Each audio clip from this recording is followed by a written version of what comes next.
Let me get rid of this, see if anybody hops. Who are we missing? A lot of people. Yeah.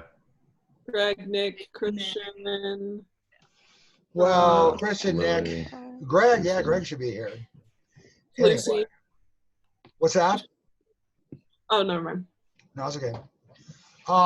So anyway, this may be moot, but I thought that what I want to do is just two things here. We probably won't be together for more than 20 minutes, maybe half an hour at the outside.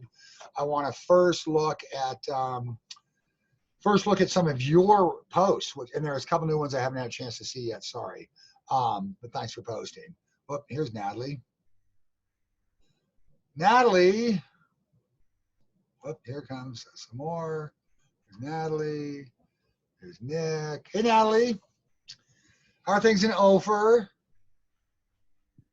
She's getting set up. Hey, Nick. Hey, Natalie. Good to see you guys. So as I was just saying, we'll wait for whoops, he was Christian. Christian on his iPhone. Hey, Christian. So we're just missing Greg. That's good. You know, I've got a lot of classes, and you've been probably my best attendance. So kudos to you guys. It could be that you're later in the day, so you've all woken up. I was giving Dylan Sheehan grief the other day, and Mrs. Lavender was laughing in the background. He was very honest about the fact that he's up all night, playing Xbox games. And so the early morning class is tough for him. But okay, let's assume that's it. We'll wait and see if Greg pops in. But anyway, thanks. So as I was saying, Natalie and Nick and Christian, we're not gonna meet that long. What I want to do is I want to first look at your posts, and then I want to look at just two essays that are scored on the new rubric, which I think I misspoke the other day when I said, oh, it's be a 4 or a 5. It's actually a 6-point thing. And what you're going to find, I think, is that the bar for the first point, which is having a thesis, is super low. So you guys aren't a problem in that. Oh, here's Greg. Hey, Greg. So yeah, let's let Greg get on here, and I will. Is that it? Who else are we missing? Lily? Lily. Lucy. And Lucy. Okay, we'll wait for them, or we'll hope that they join. So let me pull this up, and first, I'm not going to look at all of your posts, but let me. You guys all see that? Yeah. Okay, great. So let me just look at a couple of things. You guys did a really good job, and I think you'll see this when we look at the two essays, the one that scores pretty high and the one that doesn't score as high. There's a lot of samples. If you guys are super bored, I will post them, and you can read them on your own. But wait, whoops. That's section 3, section 6. Look at you guys. Such a good class. Chloe. Let me move this so I can see. These pictures get in the way. If you move them to the center, they'll go to the top. Really? Yep. Gosh, how are you so technically able? Or you can click the little line on the far left. I just gotta hide that. I don't want to hide. I like seeing you guys. Whoops. Oh, whatever. Anyway, so Chloe, I'm gonna get rid of this.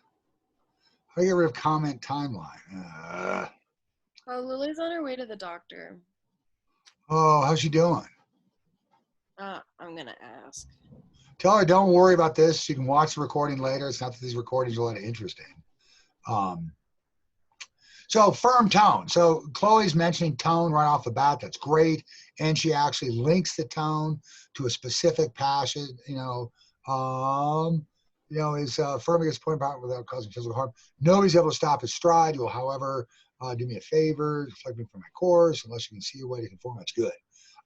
Precise use of certain diction, the word evil in the second paragraph, juxtapose the evils of the British to friendly negotiation they could have. Josh zeroes in the same thing, maybe in a more sophisticated way, but that's great. This is the kind of stuff that you want to pick up. It's just little things like this that you can make hay with, in your 45 minutes of writing, which again is only about 30 minutes because or 35 minutes because you take 10 minutes to read the passage. I like that you're, Chloe, using, ethos, pathos, and logos is great. Exemplifies tone, strikes emotions. This is where you throw something, a good observation out like this, you want to try and somehow ground it in the actual language of the passage. Look at Josh's. This is great. Gandhi leads up to and then delivers an ultimatum when he ultimately, that's kind of fun, says, but if you cannot see your way to deal with these evils and my letter makes no appeal to your heart, on the 11th day of this month, I shall proceed with such co-workers of the ashram. And that one was actually a footnote. It just, I messed up when I converted to a Word document. As I can take and to disregard provisions of the SALT laws. And then this is the key. When you introduce an observation, you point to some specific line of text or phrase. And I know these were just notes. This is not actual essays, so that's fine. But this is the pattern. You introduce an observation, you point to something in the text, and then you comment on why what you cited in the text supports the observation you made at the outset. Through this, this, though gentle, presents the viceroy with a binary choice and makes the one Gandhi doesn't desire less desirable. And that's like that could be easily, Josh, converted into 4, 5, 6 sentences of commentary on the observation you made at the outset and the text you cite, and that's terrific. That's exactly what we want to do. Cool. The second sentence, okay, good, appeals to the emotion of his audience by suggesting that nonviolence, despite its difference, shares the same same character as many more violent victories of truth in history, like battles, to try and make it more favorable to an audience from a country with a history of imperialism. Wow, that's terrific. So again, I can easily see these expanded into really solid body paragraphs that would score very well. In the final paragraph, Gandhi points to a specific example that exemplifies what he wants the viceroy to represent. His young English friend who shares important characteristics with his audience and also believes in the Indian cause. And again, Josh could, as one of the samples we're going to read does, go on and say, look, English imperialists in India have already begun to side with this cause of a nonviolent push for independence. So that's great. And again, I could go through all of these. They're really good. A lot of you mentioned, this is one thing, Claire, you're not the only one. A lot of you mentioned the use of first person allows for Gandhi to express why he believes in this cause. That's probably not as, oh, stay here, Seamus. Beso, go home. Sorry. That's probably not as germane because most letters we write are in the first person. It's, whoops, sorry, Mitt. I don't know where Greg went. Most letters we write are, dear cat, I wanted to let you know. So most letters are in the first person. So that, and most of you made that observation. So that's an example of an observation that wouldn't hurt you, but it's not going to help you as much as some of these others. I can go through here. Cami had some really good thing. This is, again, Cami's second bullet here. He also uses pointed diction. And go ahead, when you cite stuff, Cami, put greed, there goes my internet. Hang on a second, I hope it hasn't frozen. Put things like evil, greed, cruel monopoly, iniquitous, unnecessarily, disfigured, etc. Put those in quotation marks so the reader knows that you know that you're actually citing the text. It's a small little hoop you have to jump through.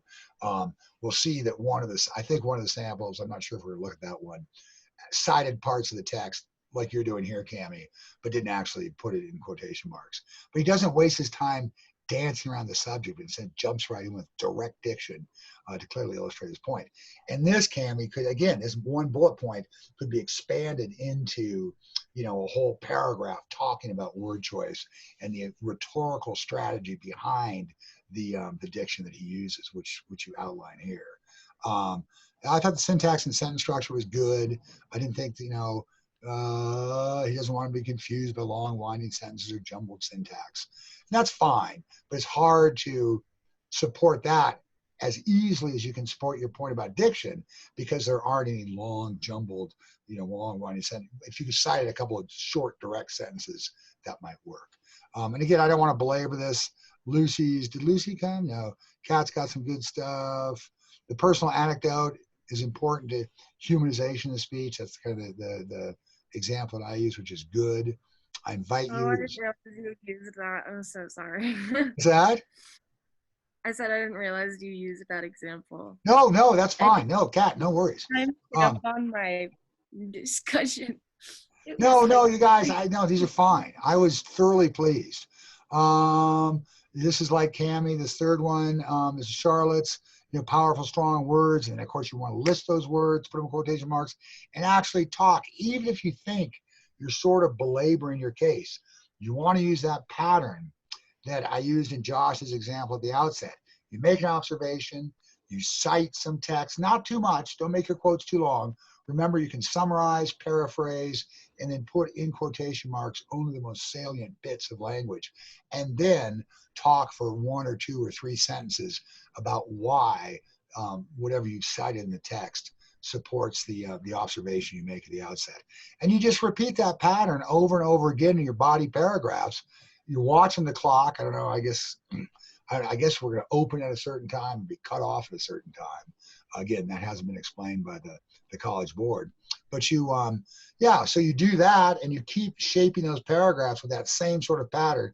Make an observation about another rhetorical device or strategy, throw an example out there, and then talk at length about what, not in a repetitive way, but in a kind of expansive, interesting, sophisticated way, about why that example supports the observation at the outset. Check the time, go for another body paragraph. I don't care if there's 2 or 4 or 3 or 6.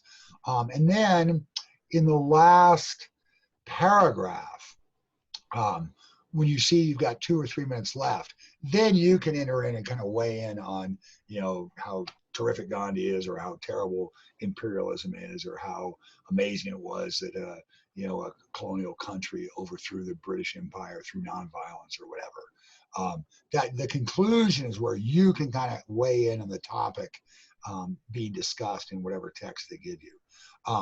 Let me go here. Rather than, any questions on that so far? Again, I'm really, really impressed by how well all of you have kind of figured this out. This is good. Let me go to just 2 examples. Where are they?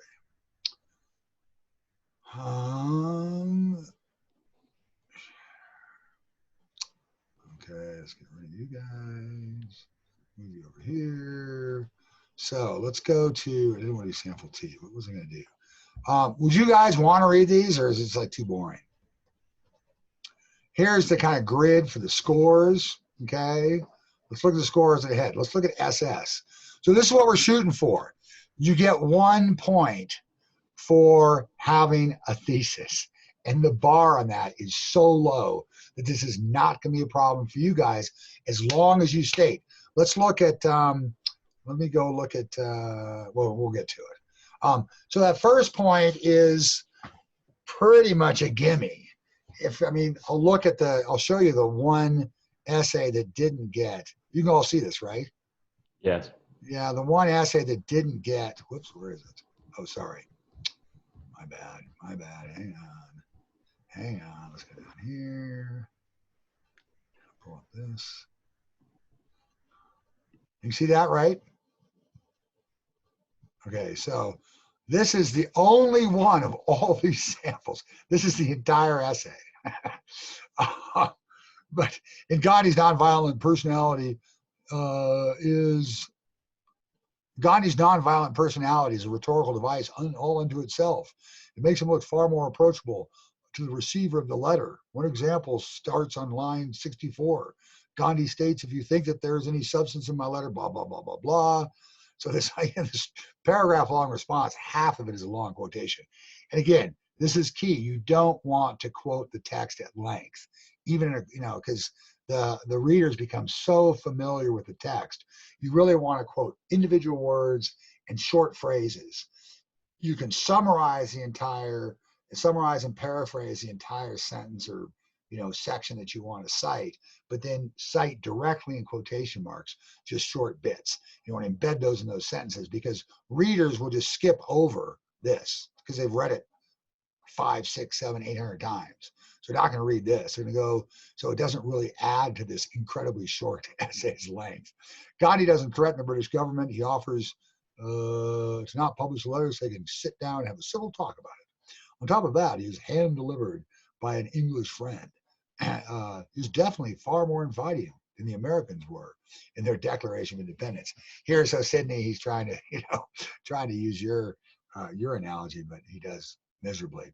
But this is the only essay that didn't receive a 1. Look at this one.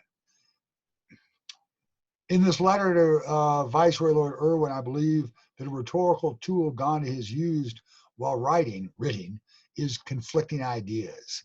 And if we go back to, where is it here? If we go back to LL, they gave him a point for that. And that's ridiculous. So this is why I think this new rubric is going to work to your guys' advantage because it's pretty dumbed down. The row B is kind of the critical one. This is where you get a lot of substance. This is where, you actually have those examples. You have repeated in 2 or 3 or maybe 4 paragraphs, body paragraphs, that idea of you make an observation, you provide a specific example drawn from the text, and then talk about how that example supports the observation you made at the outset. We're really shaping paragraphs. We're not writing essays. And if you do that, you're going to score the maximum 4 on here. We'll look at one essay that did it.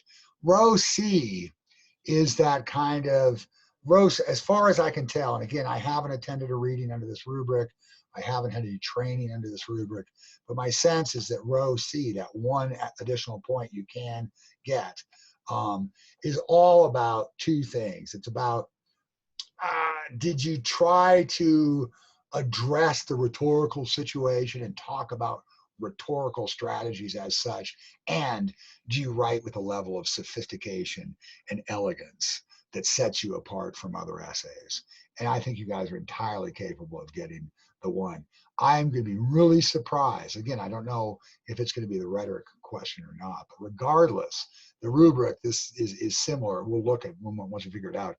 The rubric is similar for all 3 questions. And I think you guys have a really, really good shot at getting a 5 or a 6, which means getting at least the 1 and the 4, or maybe even a 1 and a 3 and a 1. So to get the 5. I'm assuming that a 5 or a 6 correlates to a 7 or higher under the old rubric. And remember, that's what we were shooting for before they changed the whole thing. Was, for years now, I've been telling students, don't bust your ass. Don't try to write a perfect essay. Just write enough to get a 7 and move on to the next essay. So I think it's going to work in your favor. Well, let's look at SS. So here's an example of an essay that got all the points it could. They got a point for the thesis. They got a point for the substance of its analysis, and it got a point for being well written and elegant. So let me find SS. Where is this? Where's SS? Okay, here's SS. Pretty good length. These are typed up, so handwritten. This would probably run 3.5 pages, maybe 4 pages, depending on the handwriting. So it's good. Length counts. Sample S. Let me move you guys again. Whoops. I'm gonna move you over here. There. Nonviolence has often been a technique used by social and political figures to peacefully display opposition to a certain law of practice. In the book on civil disobedience by Henry David Thoreau, Thoreau argued that citizens must exercise their responsibility to refuse to adhere to unjust laws. Later, civil rights leader Martin Luther King Jr. would take a similar approach by organizing peaceful protests to further the rights of African Americans. So kind of a long, not really a necessary introduction, but this is what's getting that final 1. this is already, showing a level of elegance, control over prose at the sentence level and whatnot. But it doesn't waste too much time. Two sentences, two good examples, Thoreau and King, and then it zeroes in.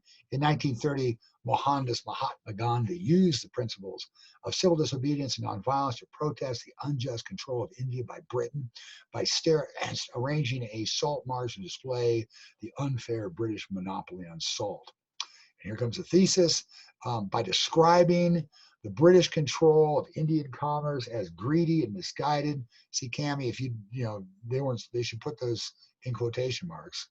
Clearly asserting the peaceful nature of the protest and offering to negotiate with Viceroy Lord Irwin, Gandhi makes the case that his nonviolent protests stand up for the good of mankind against the tyranny of British.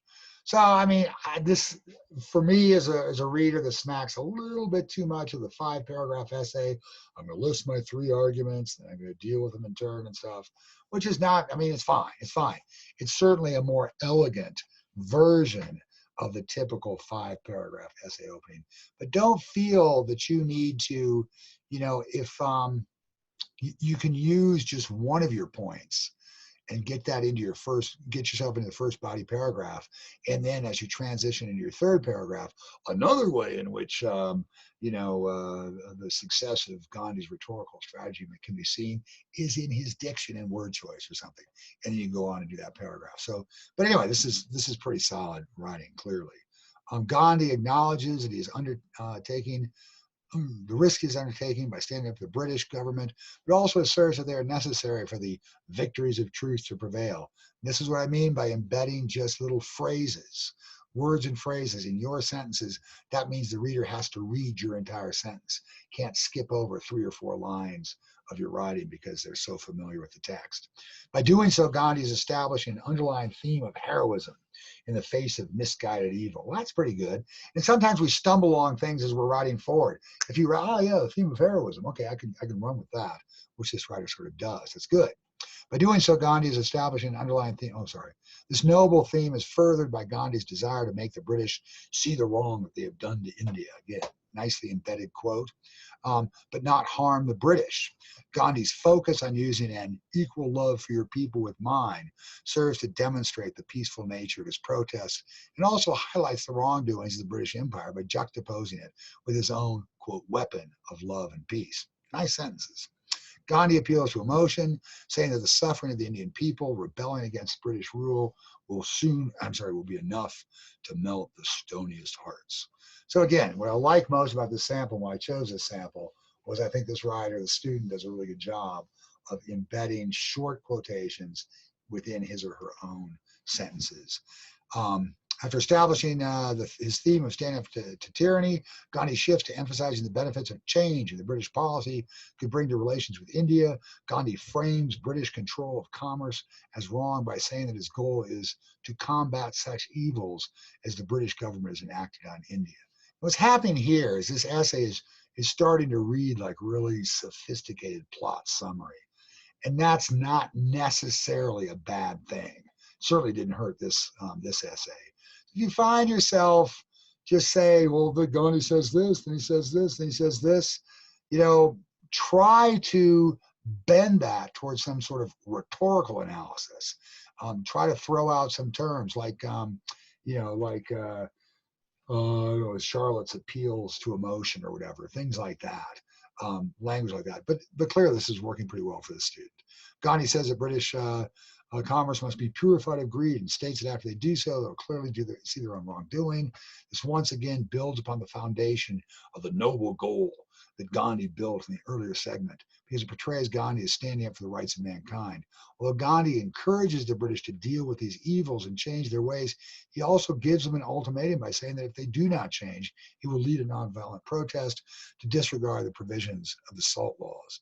Here, Gandhi ties back, and this is the one sentence that kind of saves that long, although elegant plot summary. Here, Gandhi ties back his discussion of the British monopoly on salt while also asserting that he will take peaceful action to disobey the laws he deems unjust. Kind of analysis. Wish there were more. The previously established theme of heroic resistance is reiterated, as Gandhi says that the independence movement is for the poorest in the land. Nice transition. Try to make your transitions elegant. Oftentimes, the transition, the first sentence of each body paragraph gestures back to your big idea, your big thesis. Another way is to, repeat one word from the last sentence of the previous paragraph in the first sentence of the next paragraph. Readers like transitions. That's what gets you that extra point at the end. The previous Gandhi's reference to the poverty makes the salt monopoly a social issue as well as one of commerce. I mean, where's the rhetorical analysis here? I'm not sure. Gandhi made, but it's a tough one. It's a tough passage. Gandhi makes Indian resistance seem inevitable by questioning why they have submitted to the cruel monopoly and emphasizing how tens of thousands will protest with him. However, Gandhi continues to maintain a reasonable tone. Finally, we get something that smacks of rhetorical analysis and offers to discuss matters with Viceroy Lord Irwin if he so chooses. This is another example of Gandhi encouraging the British, represented by the Lord Irwin, to reflect on their actions and change their ways. As the letter draws to the conclusion, Gandhi once again makes it clear that his message is not a threat, but rather an attempt to reason with the British.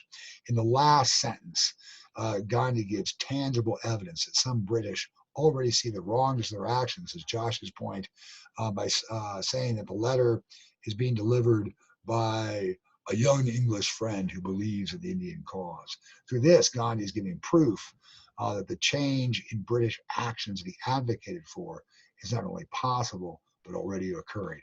So those of you who are worried about, do I understand, different, ethical appeals? Do I know what warrants and claims are? Do I know what, rhetorical strategies like prolepsis or something is? Don't sweat it, because this is, again, pretty much elegant plot summary with an attempt at analysis, and this has earned the highest score it can. You guys can absolutely do this. Gandhi's portrayal of the British control of India presents his case for Indian independence to Lord Irwin by showing it as cruel and greedy, while the resistance movement is shown as just, maybe inevitable. Gandhi subtly weaves in implications of the heroism of nonviolence in an effort to convince the British that their domination of Indian commerce is wrong. This letter is the precursor to the Salt March protest and the eventual independence of India. Yeah, that's fine. It's just something that, we'll look at the scoring thing in a second. But questions, observations about this? This is a well-written essay, but it's not a super perceptive essay. But again, this is all you need to do to get the highest possible score. Carter, Caroline, what's that? Yeah, this makes me feel a lot better. Yeah, and this is, but it is, the one thing, Josh, that stands out is this is really elegantly written. And you guys are so capable of this. And that's why, I really hope that, you relax a bit and try to have fun. Again, I'm hoping it's not going to be the rhetorical analysis essay, because in my mind, that's the least enjoyable essay to write. I think the argumentative essay is what they ought to run with. I don't think they can do the synthesis essay unless they increase the amount of time or diminish the number of references. We haven't even looked at the synthesis essay because I don't think it's going to be an issue this time around. So let me just real quickly look at the scoring guide on that one. So hang on.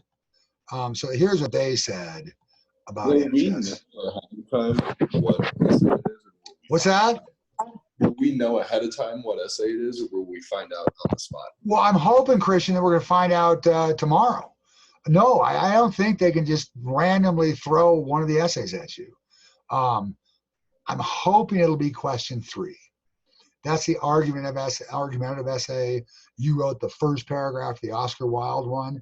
That's the essay I'm hoping it's going to be, not necessarily that prompt, but that question format, which is just, we're going to give you a kind of a debatable topic, take a position and run with it. But here's what they said about SS. Response earned a point in the row A because it effectively articulates defensible analysis. Is good. The response, this is the body, the up to 4 points, row B.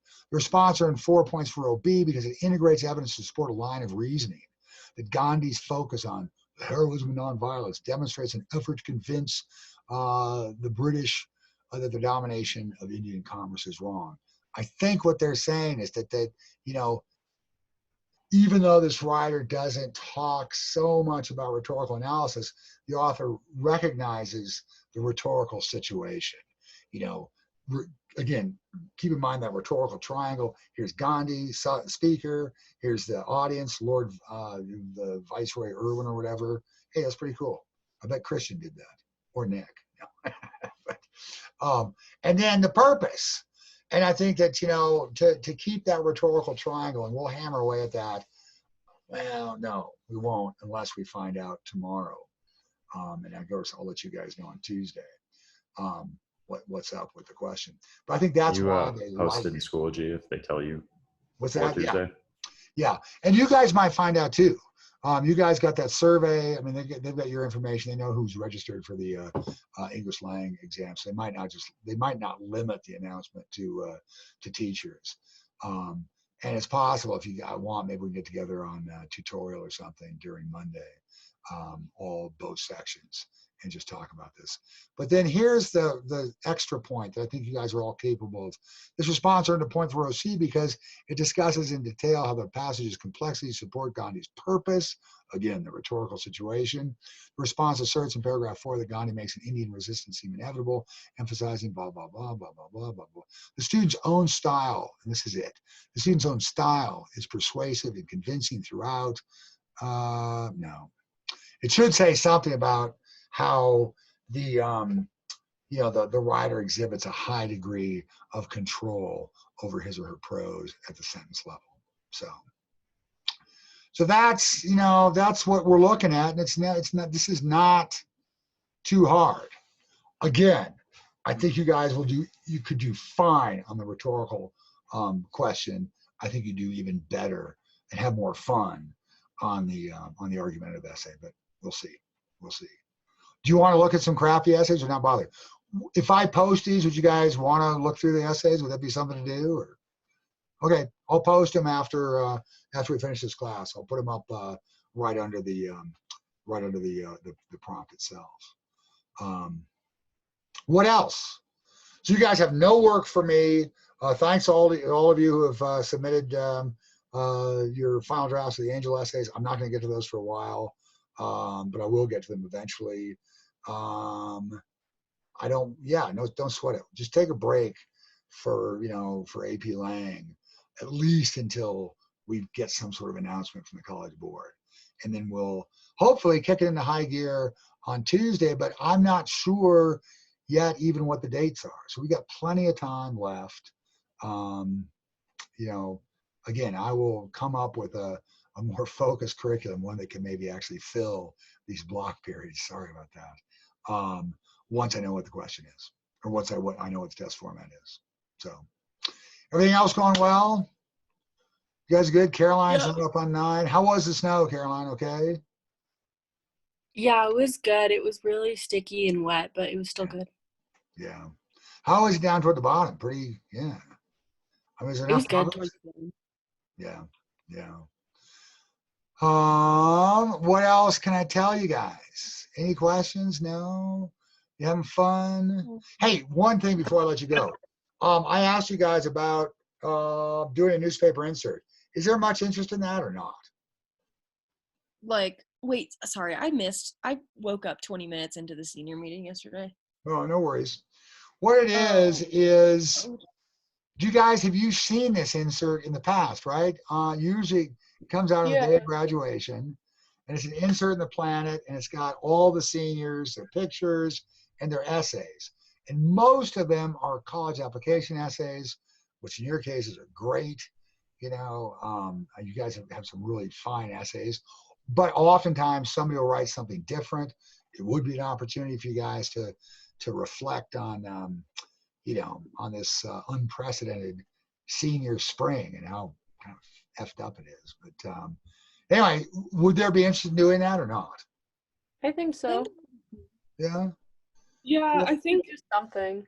Yeah, I think also maybe like also put like if we could do like 2 editions, like one like high school seniors perspective on like having an alternative like learning environment Uh-huh. for their summer, and then like if we could also publish our college essays, I think could be nice. Okay. Well, Just overall- funding is one problem. It's pretty expensive. Usually we have Right. to, Yeah. Never mind. Ignore On me. the graduation committee, there's a specific budget allotted to Right. the newspaper. Right. And so we already have that set aside for it. So doing 2 editions might be hard, but I mean, well, we also, Jesse, we also have money set aside for senior books, which I usually try and buy most of them used. And I really enjoy that. I enjoy picking out books for you guys. So what I'm not sure that's going to happen. It usually happens during the senior lunch when you're up on the stage and all your parents are in the audience watching you eat. And we give out various awards, and I give you guys all books, which is a lot of fun.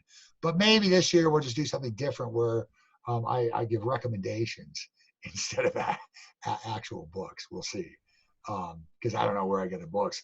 Usually in the years past, Wilkinson, the big book sale was coming up at the end of this month or into last month. And usually I get half the books there, which is great because, again, we don't have a whole lot of money for this. But, yeah. Jesse, what else are they talking about, or anybody else on the graduation committee as far as alternate plans or?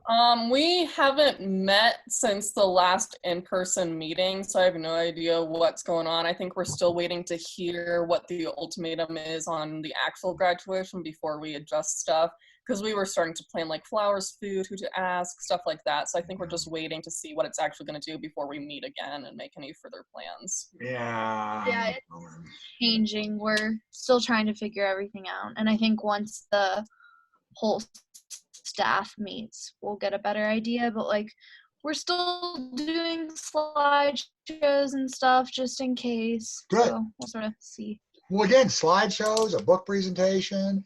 These are things that could be done virtually. The newspaper doesn't require, I mean, we could still go forward with that and stuff. So there's going to be plenty of ways to celebrate you. Have you listened to, I'm going to stop recording, by the way, so this takes so long.